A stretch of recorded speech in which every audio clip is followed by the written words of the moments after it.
You know, they say you should only refinance if you can save at least 1, maybe 2% on your mortgage rate. I'm here to tell you that that's a myth. It's a lie. It's Cameron Moss here, your mortgage mythbuster, with a real quick way to determine whether or not refinancing makes sense. The way to think about a refinance is it's an investment. You're going to spend money to save money. How much should you invest to save how much? It's real simple. Back of the envelope calculation can tell you whether or not it makes sense for you to consider doing this. Let me just walk you through some simple numbers here real quick. Let's assume that you've got a $100,000 loan balance and your current rate is 5.5%.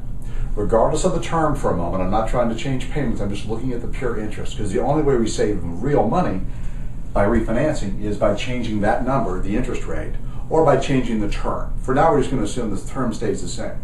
The way to think about this is, how much money can I save? Well, I save money by reducing the interest rate. So let's assume we can get 4.5%. That'd be a nice improvement. That's a 1% rate improvement. That's going to save us about $1,000 a year. That's the 1% that we're saving on $100,000. That's where that comes from. It's a simple way, again, back of the envelope, not perfect, but it's a really good estimate. Let's pretend it cost you $2,000 to do that refinance. So you're going to spend $2,000 to save $1,000 every year. You spend that one time to save that every year. So now you got a cost divided by your savings of $1,000.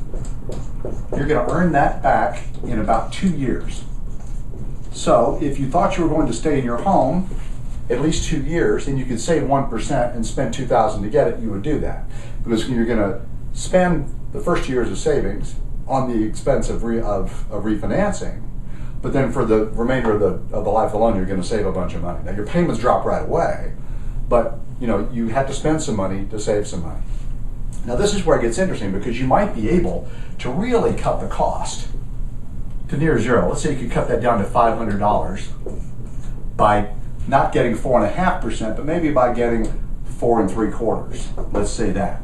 If it cost you $500 and at 4.75%, that would save you $750 a year in interest. So it's going to cost $500, but you're going to save $750. Guess what? That pays back in about 7 months.